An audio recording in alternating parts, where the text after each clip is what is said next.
I think, a dramatic example of the power of boxing out on defense. So in this frame, you can see here's your cutter that's going deep. Here's the defender. There's plenty of space. If this is a good throw, this should go up, and this should be complete. This deep cutter is open. And even now, as you look at this, that's a lot of space. This is the right decision. Maybe we just need a throw that's more of a line drive that gets there faster. But the offensive player takes a bad line, and the defensive player is able to get that box out. So as a defensive player, you're thinking, okay, I got to get my left shoulder inside of their right shoulder. I got to get my left hip inside of their right hip. And that's where it happens right here. So here we got left shoulder inside of left shoulder and left hip inside of left hip. And it never needed to happen that way. This offensive player had so much time and space. They could have set up early to box this person out, but they give them that inside lane. They let the defender take the inside path, and now you're boxed out, and you're never going to win this ball. And even as they go up, you can see this is all box out. The defender is just preventing the offensive, just neutralizing the offense's ability to make some massive athletic play just by being in the right spot and holding your ground and being strong.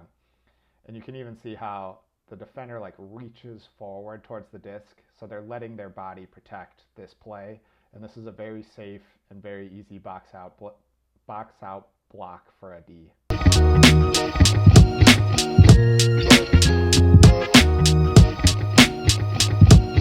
So I'm holding this up as an example of a bad layout, and the reason I'm calling it a bad layout is because I think this is a very unsafe way to challenge the disc. And as you see these as you see these players come to ground, this is a very dangerous fall. It looks like you're really exposing your opponent to a lot of risk. I don't think we should be trying to injure people. I don't think we should be exposing people's knees to this kind of a risk. So let's talk about why I think it's bad. So this is number 10 versus number 10. So as the white player comes in, there's their left shoulder and here's their right shoulder, and they come in. And so the disc is coming this way. And I'll use this green arrow. So this green arrow is what I call the outside shoulder. And the outside shoulder is almost always more dangerous than, and I'll use a blue arrow for this way, which is the inside shoulder. And the reason I think that's true is because people tend, if the throw is coming this way and people are making their in cut this way, they're going to just tend to kind of drift this way. So if you are laying out in this path, you're setting yourself up for a lot of risk. And they are going to catch the frisbee and they're going to try to turn into you, and then they're going to fall over you. Whereas if you kind of take this inside path, you can get the block there. A lot of people get a lot of blocks on the inside shoulder, and the person who is on offense is probably going to drift away from you, and they're going to be safe. So I just think the inside shoulder is perfectly effective. People get blocks challenging the inside shoulder all the time. And the inside shoulder has the added benefit of just it is safer, and we should care about our fellow competitors and not be just exposing people to season-ending injuries of the knee because we challenge them on the outside shoulder. So if you find yourself challenging them the outside shoulder like this, be really careful and understand that you're kind of taking a huge risk. But ideally, we all set ourselves up to take the inside shoulder and not mess around with that risk.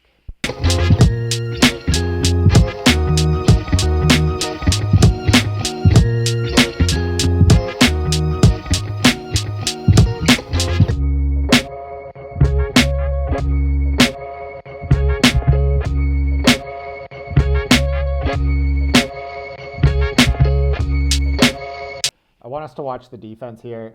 So even in this clip right now, you can see that Revolver's doing just a really good job of talking to each other and seeing each other. Right here, we've got a player with his hand up. He's doing some pointing. And you can see that this player has oriented himself so that these two can see each other, right? Eyes, they can see each other. And this person's also eyes active. So if these two wanted to talk, they've got a little triangle built here. You can see there's pointing over here. So there's a lot of communication that is happening right now. And I think there's a really good switch that we'll see over here in this space. So we'll let it roll a little bit. And right here, is our first switch that I want us all to see. So this defender here and this defender here, they are going to switch this. So this guy's going to go pick up him, and this guy's going to end up picking up this person who kind of rolls down the field like this. So as we let that happen, We can see that the bottom here is pushing up, and the top over there is going to roll down, and there's a nice switch. So now they've completed their switch right here. This guy's guarding this guy's guarding that guy, and then right now they've switched it. So this guy's guarding this guy, and this guy's guarding that guy.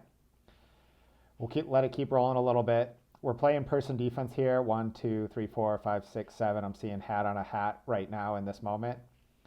And then we're going to see another hand go up. So we're doing that communication thing. I'm also seeing another hand here. So this person's also communicating.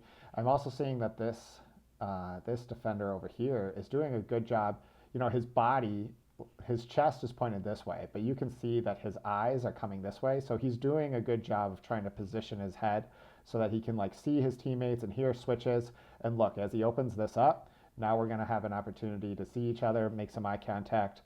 Lots of communication. There's still pointing happening here. These eyes can see each other, so they're going to know, oh, we can make a switch. So this defender is going to go pick up this guy, and this defender is eventually going to get on top to pick up that guy. And we can watch that roll right here. So here, this guy's guarding this guy's guarding that guy. Roll a few frames forward. Now we've got this guy guarding him, and he's going to come downhill and pick this person up. And then we're going to see yet another switch. So boom, this person and this person, they're going to communicate. You can see again, hands are coming up. So there's talking happening. There's a lot of talking happening. We got eyes going this way. We've got eyes going this way. This person is currently guarding them. They're going to go guard them. This person is currently guarding them, and he's going to pick up this person down here. So here we can see this guy's guarding him, this guy's guarding him, and as these two cutters kind of turn it out, they're gonna just switch who's guarding who. And in the middle of that switch, this person needs help on another switch. So this defender is really just doing a lot in the back here.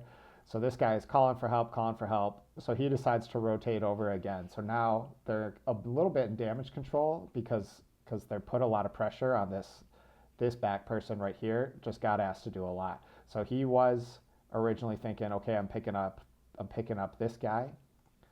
Let me see if I can draw this for you guys. He was thinking I'm picking up this guy, but now he's thinking I'm picking up this guy. And this guy is not really proactively switching. He's calling for help. So he's got to figure out, well, what am I doing? And eventually he does figure out he's got to go there.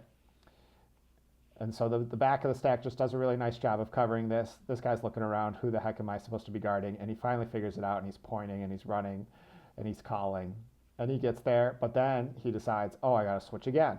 So here he just makes a unilateral decision. I don't know if someone's maybe talking to him, but he just says, okay, I got to go switch and pick that guy up. And here we've got more pointing as this guy realizes, oh, I need a guard over here. And we force a turnover. So just a lot of switches causing a lot of problems for the offense, causing the offense to need to do a lot of problem solving, and mistakes happen.